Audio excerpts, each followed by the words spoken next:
বের হওয়ার পর কিন্তু সন্ধ্যার পর আপনারা এখানে ভালোই জমজমাট কিছু দোকানপাট দেখতে পারবেন। সেখানে চাইলে আপনারাও কিছু টাইম স্পেন্ড করতে পারেন। তারপর সোজা চলে যাবেন গুডনেস রেস্টুরেন্টে, যেখানে আপনারা এরকম এত সুন্দর একটা ভিতরে যেমন লাইট দিয়ে ভরা ছবি তোলার জায়গার অভাব নেই, বাইরে কিন্তু অ্যাস্থেটিক 90s এর ভিউ পেয়ে যাবেন।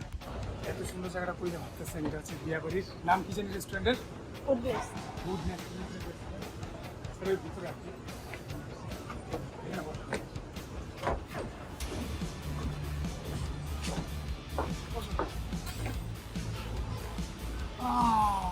এখন হচ্ছে এটা হচ্ছে মেনু কার্ড, বুঝছেন?